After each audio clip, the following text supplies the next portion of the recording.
The story of the kings and queens of England is more surprising than you might think. It's a fine drama, 1,000 years of tales of lust and betrayal, of heroism and cruelty, of mysteries, murders, tragedies, and triumphs. And it's also quite unlike the history of other countries' royalty. The thing about the kings and queens of England is that they're totally different from anywhere else, which probably explains why they're still in business when almost everywhere else they've either been given the chop or have stopped being regal. This programme looks at England's monarchs from the death of Queen Anne to the accession of Victoria. Well, Britain's monarchs, actually. And if you look at Europe at the start of this story in 1714, you'll see just what I mean. A European king is an absolute ruler. Louis XIV, Peter the Great, Philip V of Spain, Frederick William of Prussia, all men of unlimited power.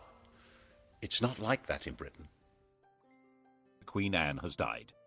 There are no Protestant Stuarts left. The Protestant line to the English throne now passes through James's granddaughter, Sophia, who had married a German prince with the title of Elector of Hanover, and then from her to her son George Louis, who's inherited that antiquated title. Into one quarter of the royal coat of arms pops the amazingly complicated device of a 54-year-old German princeling.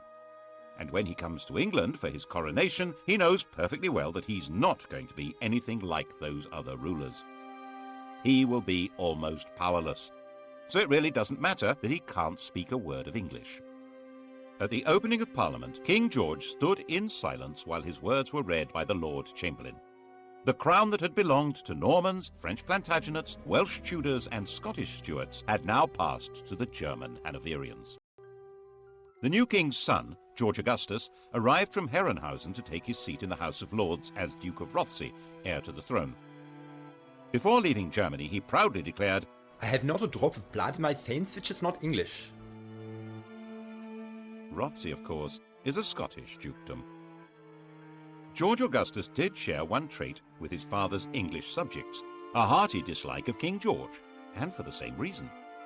20 years before George became King of England, something very mysterious had happened to his wife's best friend, the dashing Count Königsmarck.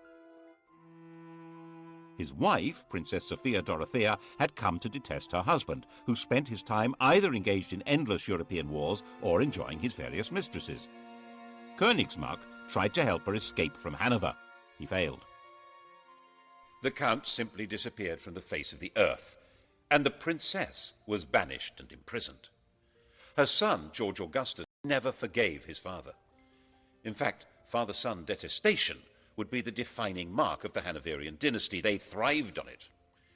The English weren't too keen on that sort of behaviour either. They might have been more sympathetic if they'd approved of the two mistresses that George brought with him, but they called them the Maypole and the Elephant, and decided they were simply greedy Germans with their snouts in the trough. And there were Scottish noblemen who thought that with George lacking support in England, this might be an opportunity to hand the throne back to the Stuart family, and in particular to James II's son, living in France and known as the Pretender. The French thought this would be a great idea. Louis XIV's mistress, Madame de Maintenon, even presented him with a song to be sung on his accession. It had originally been written for Louis to celebrate his recovery from a surgical procedure on his bottom. She translated it for the man who should, she thought, be James VIII of Scotland, and, why not, James III of England. God save a gracious King, long live a noble King, God save the King. The song turned out to be a bigger hit than the man. The Jacobite Rising of 1715 was a complete flop, and after spending a couple of months wandering around the Highlands, James went home to France. George's throne was safe. He spent every winter in Hanover and left the government of England to his ministers. His own work was done by a new figure, the Prime Minister, a politician acting as a king's substitute. The first man to take on this role was Robert Walpole. Since Walpole didn't speak German, the pair of them communicated in schoolboy Latin. King George died a sudden death in 1727 while in Hanover, aged 67.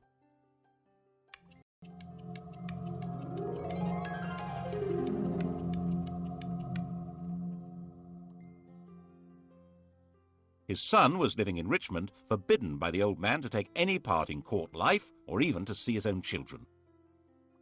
When Walpole came with the news of his father's death, George II appears to have regarded it as a wind-up. "That is one big lie." But the outcast prince was indeed now George II, by the grace of God, King of Great Britain, France and Ireland, Defender of the Faith, Elector of Hanover, Duke of Brunswick-Lüneburg and Duke of Celle.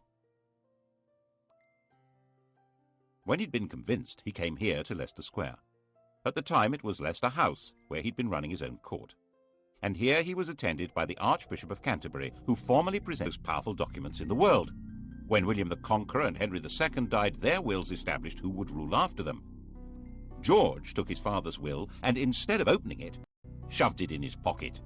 It was never seen again, to the great disappointment of his father's mistresses. George II's wife, Queen Caroline, had very firm ideas on what should happen next, and her husband was quite obedient. The result was that everyone who'd been hoping for their own promotion in a changed government was disappointed. Walpole remained Prime Minister. He'd promised her that she would get a personal grant of £100,000 a year, double the offer his opposition came up with, and very little actually changed at all. That included the traditional hostility between anyone called King George and his son. The son in question was now, of course, the son of George II, Prince Frederick. According to Queen Caroline, he was the greatest ass, the greatest liar, the greatest canaille, and the greatest beast in the whole world, and we heartily wish he was out of it. She would have said it in German. George agreed with the Queen and refused to allow Frederick to marry Princess Wilhelmina of Prussia on the entirely sensible grounds that I did not think that engrafting my half-witted coxcomb upon a mad woman would improve the breed. Prince Frederick's view of his father was, by contrast, quite balanced and objective. He's an obstinate, self-indulgent, miserly martinet with an insatiable sexual appetite. Obstinate?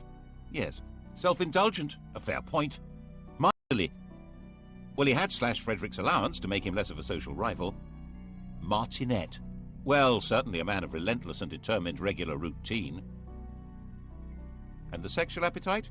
We assumed that as his right. For instance, he began seriously lusting after the beautiful young wife of the Count of Volmoden when he met her in Hanover in 1735, and he told the Queen that, "You must love the Volmoden, for she loves me." The popular view of the king was that he was a randy buffoon. He seems to have been flattered by the jokes about his sexual efforts. As his father had once done, Frederick ran his own alternative court, which was far more popular than the king's. King George II didn't like that. Mein Gott, popularity always makes me sick, but this makes me vomit. The pair of them even patronized rival operatic outfits. The king and his entourage went to see Handel at the Haymarket.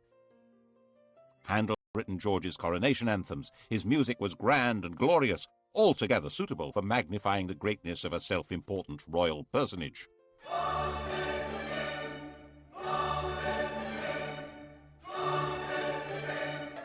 The prince and his crowd stayed away. They went instead to the Theatre Royal in Lincoln's Inn Fields. That was where opera was being transformed into popular musical theatre. The biggest hit was The Beggar's Opera, a vigorous tale of the criminal classes, which lots of people said was intended as a satire on the court and Walpole's government. When you censure the age, be cautious and sage, lest the courtiers offended should be. If you mention vice or bribe, 'tis so pat to all the tribe, each cries, that was levelled at me. It was all very entertaining, watching royalty playing out their family quarrels, but they were not quite reduced to the level of powerless performers. King George was a fighting man, like his father, head of the army, and very much engaged in the quarrels between the rulers of continental Europe. Walpole tried hard to keep him out of wars, but in 1739 the king got his way and England went to war with Spain. This was the start of a steadily growing involvement in the power struggle between France, Prussia and the Habsburg Empire. Its culmination for George came in June 1743. He found himself under attack by the French at a German village called Dettingen. His horse bolted, but George stood in front of his troops, waved his sword and made a rather ponderous but actually rather brave little speech. Now, boys, now for the honor of England. If Ireland behave bravely, the French will soon run. And so he became the last English king to lead his troops in battle. It was a fierce fight, and George emerged a bit of a hero. But he didn't rule the country. Governments and ministers came and went not because he wanted them, but because Parliament wanted them. In fact, George called himself a prisoner on the throne. In 1745, he played no part in the battles of Prestonpans or Culloden, which were far more important to the throne than the Battle of Dettingen. After all, they were battles for the throne itself. The cause of King James Stuart, the king who'd fled from William of Orange in 1688, had never been forgotten by the Scottish Highlanders. Its supporters of a Roman Catholic monarchy, were called Jacobites, the Latin for James being Jacobus. James's son, the Pretender, had tried and failed to take the throne in 1715, and now, 30 years on, he was known as the Old Pretender. His son Charles, born in Rome, was the Young Pretender. Bonnie Prince Charlie to his supporters, Charles Casimir was 25 years old, pale, thin, romantic and brave. And he decided that George was so unpopular it would be a doddle to take over. He turned up at his own expense in the Hebrides and summoned the Scottish clans. Most of them responded, but out of a combination of loyalty and desperation rather than conviction. Enthusiastically welcomed into Edinburgh and roundly defeated the government army at Prestonpans. The news created a passion of patriotism when it reached London. The city might have lampooned the court and sneered at it, but this was different. That evening the king was visiting the theatre, the King's Theatre, Drury Lane, and the orchestra struck up a tune which they'd just got hold of. God save a gracious king, long live a noble king, God save the king. The audience loved it. None of them knew that it had been the Old Pretender's music, or the King of France's. The song had changed sides and became the national anthem. Actually, it became everybody's anthem at one time or another. Frenchmen, Germans, Russians, Swiss, Liechtensteiners, Swedes, Danes and Americans have all swelled with patriotic pride to exactly the same tune. But when God Save the King became London's big hit, it was because no one could see how the king would be saved any other way. Marshal Wade, the best officer in the government army, said that Scotland was lost and England would fall prey to the first comer. Lord, grant that Marshal Wade may by thy mighty aid victory bring. May he sedition hush, and like a torrent rush, rebellious Scots to crush. God save the King. The rebels took Manchester, then Derby. London trembled, but not as much as the clansmen. They'd marched expecting England to rise in their support and the French to invade. Instead, they had no support at all. Most fundamentally, they realized that the English would never accept a Roman Catholic king. They'd outflanked a large English army, but it was now on their tail, and another was coming up from London. So back they went, and the clansmen were finally slaughtered in their thousands at Culloden in April 1746. Charles hid out for months in the Scottish Islands, hunted through the mountains by troops and with a price on his head, but protected by tribal loyalties until he finally escaped back to France. And the clan culture of the Highlands was systematically and ruthlessly extirpated. Clans were dispersed, their leaders imprisoned or executed, plaid and weaponry and bagpipes were banned. The would-be Charles III made a bizarre secret return to England in 1750, where he converted to Protestantism and expected this would encourage his supporters to have more hope. They were more impressed by his degree of attachment to the bottle, not so much the king over. George also found his other great enemy removed. His son Frederick died in 1751. He'd been hit hard in the stomach by a tennis ball, and the resulting abdominal ulcer burst and killed him.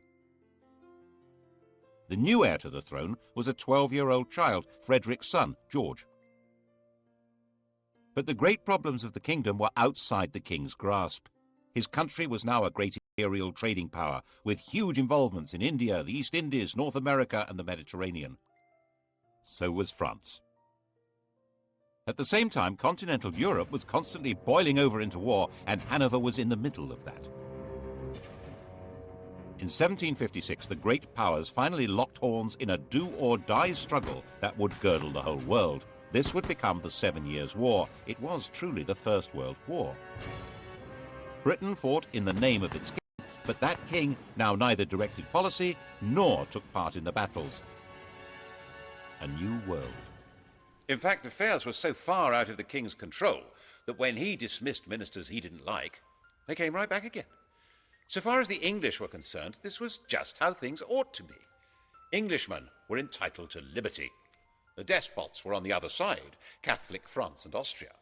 Their whole life, commerce, industry, and fighting force was directed at royal tyrants who ruled over starving and powerless peasants. And on the other side, Protestant Britain, whose commerce was run by men of business, whose industry was directed by free tradesmen, whose army and navy were run by heroes and manned by proud free men, and whose court was the centre of society, not of autocratic power. And that was how many of the British really did see it. Of course, they were also fighting with despotic Prussia, but that was a minor detail. The general perception was that this was a war of free Britons against European despots. Poor George died at the height of the war in 1760, and it didn't matter at all.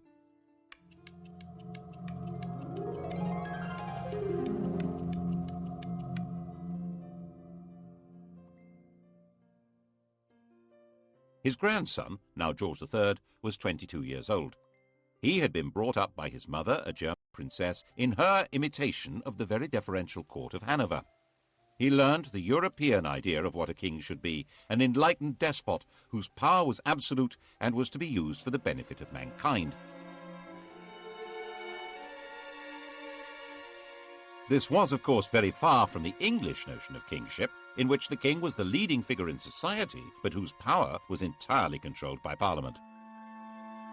He immediately set to work as a bossy, quick-speaking man. He read widely. He was fascinated by machinery and agriculture. He was a man delighted by the agricultural and industrial revolutions, and he was determined to restore the crown to what he saw as its proper position, a position abandoned, in his view, by Georges I and II. Unlike them, he'd been born in England and spoke good English, even if his grasp of grammar was ropey, and he had no old or young pretender to challenge him. At the opening of his first parliament, he declared, "Born and educated in this country, I glory in the name of Britain." Parliament was controlled by one party, the Whigs, effectively an oligarchy of rich men who ran the country by a system of bribery, patronage, and nepotism. George felt that it was his job to improve matters. And so began the most catastrophic reign since James II. If it hadn't been for George III's attempt to turn back the clock, the inhabitants of New York might still be using British passports, and the inhabitants of Los Angeles and Miami, Spanish ones. Now there's a thought. To break the power of the Whigs, he set about creating what was almost his own political party, a group of MPs known as the King's Friends. He took back the power of distributing positions and favours from the government and did it himself, so he soon built up a collection of political dependents. His first objective was to bring an end to the war. He didn't at all share the anti-French views of the Prime Minister, William Pitt. It took a lot of political manipulation, but in 1763, with Pitt removed from power, a peace treaty was signed. By this stage, the war had actually been won. Pitt's policies had resulted in Britain becoming the dominant colonial power in the world. Britain was more or less undisputed ruler of North America, India, the Caribbean, and much besides. And George took the credit, the glory, and tried to take control. At the end of the 7 Years' War in 1763, the King of England ruled over more of the world than any man since Genghis Khan, an empire about 5 times larger than Rome. Of course, he wasn't in the position of an Asiatic tyrant, or even your common or garden European despot. His control would have to be through Parliament. His power was limited to choosing ministers, and even that wouldn't work if Parliament and the country wouldn't stomach them, as George kept finding out. His solution was to do all he could to increase his own influence in Parliament, in effect get stuck right into political intrigues. Since it was illegal to report parliamentary debates, people became very suspicious of what was going on. He spent huge sums on trying to influence elections and would even personally go out canvassing. On one occasion, for instance, bustling into a draper's shop, saying, "The Queen wants a gown," announcing who to vote for, and rushing out again. When things went wrong. When Parliament rejected a bill that would have helped the Spitalfields weavers, the weavers marched off to find the king at Wimbledon. Shades of the Peasants' Revolt. George listened to their complaints and persuaded them to go back home. But when they realized he wasn't going to help, they rioted, and he personally ordered out the troops. He said he would put himself at the head of the army or do anything else to save his country. He also had a hand in creating the notorious Stamp Act of 1765, which tried to make the English colonists in America pay a tax on paper. This was the moment at which the whole language of politics began to change. One Virginia colonist declared, "Caesar had his Brutus, Charles I his Cromwell. May George III profit from their example." The Cromwellian revolution of the previous century had certainly been driven by the connection between taxation and liberty. The issue now was that the 13 English colonies in America had their own governments, run by their own local oligarchies, and raising their own taxes. The idea that they could be taxed by the oligarchy in London, headed by the king, was totally outrageous. They would have no way to influence what was done or what they had to pay. Colonists who supported the government were threatened by their compatriots. Some were tarred and feathered. And by the time the act came into effect, there wasn't a single person who'd accepted the job of commissioner to collect the tax. It had to be repealed. There was similar alarm in England, as in his attempt to control Parliament, George arrested his leading critic there, John Wilkes. Mobs rioted in the name of Wilkes and liberty and threatened the king. Wilkes was released, and it was established that there was a legal right to report and criticize what happened in Parliament. But by 1770, he had created the political system he wanted. The political parties had collapsed, and he had a docile chief minister, Lord North, with a parliamentary majority through whom he could run things the way he thought they should be. George liked running things. Popularly known as Farmer George, he took a very close interest in modern farming methods, developing animal breeds and new crops. These were the same modern farming methods which, by enclosing common lands and creating large self-contained farms, were breaking up village communities all over England and creating a new class of half-starved, landless wage labourers. Bad harvests didn't help, nor did a collapse in trade. The colonists in America were showing their anger by refusing to import anything from Britain. Lord North decided the best thing to do was repeal all the taxes on them except for a symbolic tax on tea. 3 years later, he arranged another act of Parliament to try to help the East India Company sell more tea in America, and radicals in Boston retaliated with a symbolic tea party, at which men dressed as Native Americans. The reaction in England, stirred by the popular press, was that the colonists must be punished. George certainly shared that view. Laws must decide whether they are to be subject to this country or independent. Misunderstanding the strength of feeling and of organization against them, the government tried to use too little force and triggered a full-scale rebellion. The rebel colonists proclaimed their independence in 1776, and with the backing of a large part of popular opinion in England, George was determined to fight them and crush them. The result, as many less warlike Englishmen had been warning, was disaster for England. Even Lord North wanted out, but George was in charge. The American Revolutionary War became a campaign not against unjust government or English rule, but against the very principle of monarchic government. George's determination to be active in government and place himself at the heart of politics created a new republican movement, a language in which to attack the rule of kings. The Peace of Versailles in 1783 forced Britain to recognize the United States of America. 6 years later, our host at Versailles, Louis XVI of France, was himself called on by a revolutionary crowd who carried him off and set up their own republic. The process of destroying monarchy was underway. Did George understand what he'd done? He certainly fretted about the American disaster, and perhaps it was his own sense of failure that made him display signs of mental disturbance in 1788, talking incessantly and behaving oddly.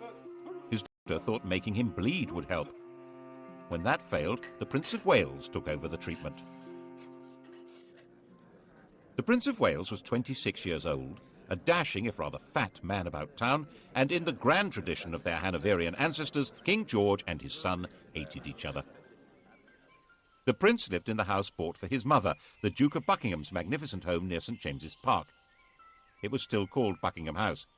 He liked it so much he eventually built a rather dull palace around it.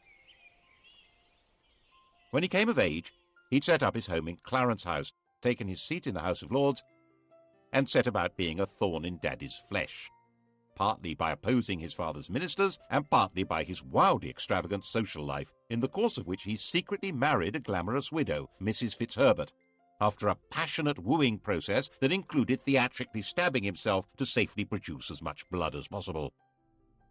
The marriage was illegal. He wasn't allowed to wed without the king's consent. It was also significant that the lady was a Roman Catholic. In 1780, anti-Catholic rioters stirred up by Lord George Gordon had taken over London for a week. Eventually dispersed by troops on the king's orders, the Gordon Lord George. Prinny, as his friends called him, spent his time in gambling clubs, in the company of dandies like Beau Brummel, and put much energy into building the bizarre and spectacular pavilion in Brighton. That's where he was when he heard that the king was mentally ill, and he hurried off to Windsor to take over. 28 years old, he was going to be regent. When the king saw his son, he physically attacked him. He threw Prinny against a wall. The poor boy burst into tears. There was then a huge political battle over what powers the regent would be allowed to have. His own bunch of politicians led by Fox on one side and the king's led by Pitt on the other. Fox's supporters saw Pitt as a sort of fungus with as many arms as an octopus, growing on and taking over the royal dunghill. And the Prince of Wales brought in his own physician to treat the king or torture him. The royal physicians blistered the king's forehead to draw the poison out of his brain, forced him to take useless drugs, ordering servants to sit on the king when he resisted, and refused to let him have a fire in his room during the terribly cold winter. All this when the country was anticipating French invasion and radical revolution, and volunteer regiments were being formed as a desperate line of defense. Very desperate. Finally, new physicians were brought in who gave the king gentler treatment, and he recovered. In 1801, before the arguments over how the regency would function had been resolved, the king was back in charge. But not in the way he had been. The American defeat had been a personal disaster for him and dramatically weakened his political position. In an effort to reassert it, he'd installed a 24-year-old as Prime Minister and Chancellor of the Exchequer, thinking that here at least was a politician he could control. But William Pitt's son, Pitt the Younger, was shrewd, capable, and fully understood that George depended on him, so he held all the cards. And it was Pitt who had to decide how to deal with the spread of revolutionary republican ideas from America and France into England. The same ideas that had been voiced in America about no taxation without representation were being heard in England, where huge new manufacturing towns had grown up, which had no member of Parliament. 3 years after the French Revolution, political reform societies called corresponding societies were founded in England. Riots were breaking out in the Midlands, in East Anglia, in Scotland. Attempts were made to kill the king. He was booed and stoned in London. And the French legislature passed a fraternal decree offering aid to all peoples seeking to throw off the chains of tyranny. Once war began with revolutionary France, political radicalism was plainly treason, wasn't it? The government decided on a policy of definitely without trial. The government charged people with treason for organizing public meetings calling for political reform. When they were acquitted, acts were passed which extended the definition of treason to include speaking or writing or bringing the king or his government into contempt. To back it up, a system of internal spying, an agent provocateur, was instituted. Postmasters were given the job of reporting to the Home Office anything suspicious that they heard or that went through the mail. Public meetings needed special licenses. When William Blake, the artist, found a soldier in his garden, he drove him out, shouting, "Damn the king and damn all his soldiers, they're all his slaves." Bad idea. He was put on trial for sedition. The king himself was actually quite popular. He was generally seen as a kind-hearted, slightly bufferish sort of a person, but he was still ultimately in charge of what was going on. And when even Pitt insisted that Catholics would have to be allowed the same rights as Protestants and permitted to stand for Parliament, George forced him to resign. The issue had come to the fore because of Ireland. If England had some potential revolutionaries, how many more had Ireland, a land where an oppressed Catholic majority were ruled by imported Protestant colonists, and an ideal staging post for a French invasion? In 1801, Ireland was incorporated into Great Britain, creating the United Kingdom. It was an attempt to make Ireland more secure. The fact that at the same time the king formally abdicated his meaningless title of King of France shows exactly where the threat was coming from. But if Ireland was to be truly united with England, there would have to be Catholic emancipation. And King George wouldn't have it. Whatever might have happened could not have been worse than what did. Ireland still bleeds now. The shadow of George III lies over the history of the world more darkly than most people realize. As with the American disaster, it seems as though one part of his mind was determined to make him feel the full weight of his responsibility, and once more his mental state degenerated. He made a slow recovery, enough to sack his ministers in 1805 when they tried to lift the restrictions on Catholics becoming military officers. But he was becoming blind and infirm, and in 1810 his mind finally collapsed. No one's quite sure what was wrong with him, but a strain of hereditary insanity had run through the royal family ever since Henry V's marriage to Catherine de Valois. Blind and deaf, suffering from abdominal pains and dementia, his body lived on, but his reign was over. Prinny took over at last.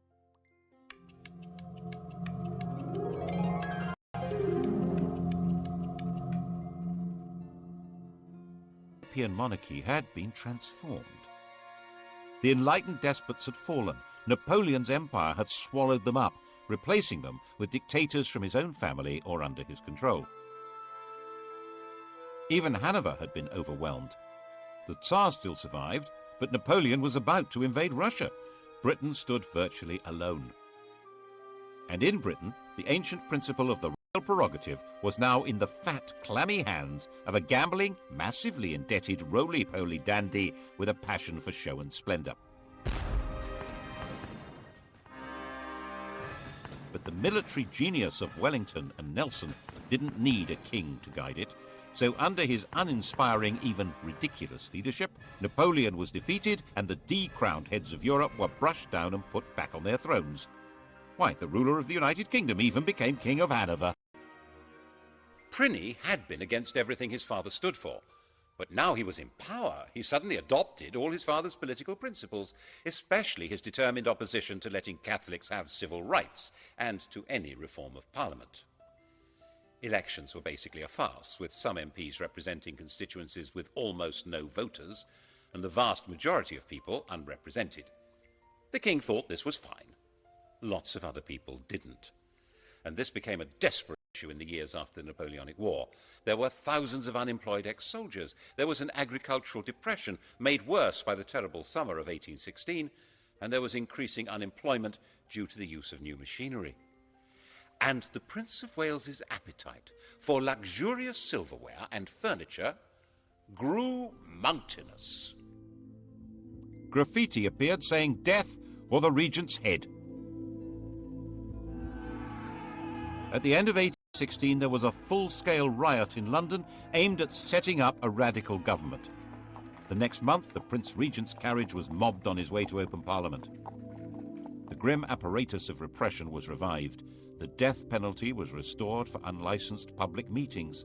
Printers of seditious material were to be seized. There was plenty of seditious material. The Prince Regent was a laughingstock. The flood of caricatures and satires was unstoppable. Extravagance was spectacular.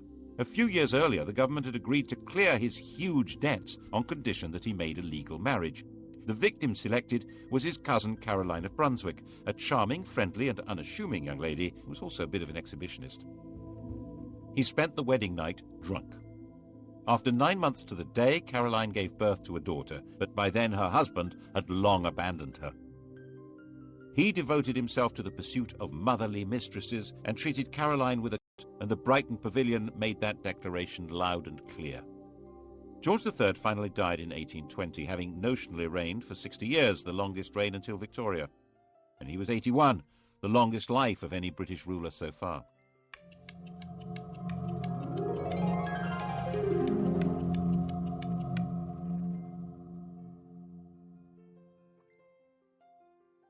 Pliny was now king. His wife Caroline now decided to come to England from her exile on the continent and take her place at her husband's coronation. An immediate attempt was made to pass an Act of Parliament divorcing the royal couple, but it was dangerously unpopular and had to be abandoned. She turned up for the coronation at Westminster Abbey, but the door was closed in her face. The coronation, fabulously expensive, was performed in complete privacy. She went away broken-hearted and died less than 3 weeks later. Her body was to be returned to Brunswick for burial. The king, nervous of a riot, insisted that the coffin should not be transported through the city of London, but it was seized by Londoners, who staged their own funeral procession with it and were gunned down by the house guards at Hyde Park Corner. Afraid of being attacked and afraid of being laughed at because of his great swollen body, from 1823 King George IV avoided being seen in public. He even built a tunnel to allow him to get from his rooms in Brighton Pavilion to the riding school in private. And of course it was said ever since that it connected to his mistress's house. It became essential for the government to break the king's opposition to reform, especially with regard to Catholics, but he held the power of veto. The arguments went on hour after hour, day after day, with the king becoming more enraged and more ill, until finally he broke. By February of 1830, he was partially blind and raving, convinced that he'd commanded a division at Waterloo and ridden a winning race at Goodwood. And so he died. And they found 50 years of coats, boots and pantaloons, and countless bundles of women's love letters, of women's gloves, of locks of his many mistresses' hair. Why on earth did Britain need a king? What use was he to man or beast? Why in heaven's name wasn't there a revolution? The truth is, no one knows. Some historians think it was a result of Methodism becoming popular, diverting poorer people's energy from politics into religion. Some think it was patriotism in the age of empire, that king and country was a slogan that helped people pull together against Napoleon. But perhaps, given the riots, rebellions and mutinies, it was due more to the efficiency of the police state and the forcefulness of repression. And lurking at the back of people's minds was the distant memories, echoed and made more terrible by the vision of the guillotine in France.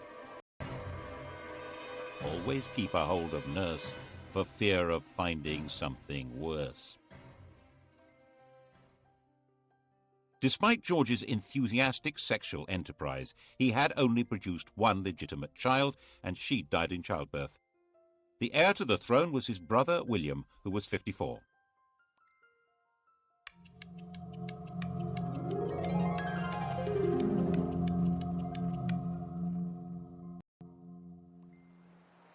He had been sent into the Navy as a young man, where he developed into a severe disciplinarian and a stickler for etiquette. After he left, he took an actress, Mrs. Jordan, as his mistress, had lots of illegitimate children, and was given to making tactless speeches with not much intelligence. He eventually had made a royal marriage to another German Protestant princess, and Mr. King and Mrs. Queen lived at Bushey to the north of London, like a quite ordinary couple. Insisted that his coronation should only cost 1/10 of his brother's, and he was known to give people a lift in his carriage. All this made him rather popular, but when it came to parliamentary reform, he turned out to be as resistant as any other Hanoverian king. By now the popular pressure for changing the voting system into something more representative was virtually irresistible, giving more men the vote, having MPs for the new towns and secret ballots. This would give the Commons more power, so the House of Lords was resisting it, and William sided with them. By 1832, there seemed a real possibility of civil war or revolution. It's possible that if the royal family were part of the aristocracy, as in every other country with a king, that would have happened. But the king and queen had their family roots in Germany, and there was no natural alliance between them and the great aristocratic families. William was weak and was forcefully persuaded to give way, and Britain was started on the road to democracy. After the Reform Bill of 1832, with no more rotten boroughs and greatly reduced scope for electoral corruption, it was no longer possible for the king to play politics inside Parliament to the same extent. The monarchy would now be forced back into its constitutional box, and it was no longer sufficiently dangerous to be worth the trouble of a revolution. When he died in 1837, William's legitimate children were already dead. The heir to the throne was the daughter of his brother Edward, a young girl of 18. She would make a demure and pretty little queen who could leave the business of running England to the professionals. Couldn't she?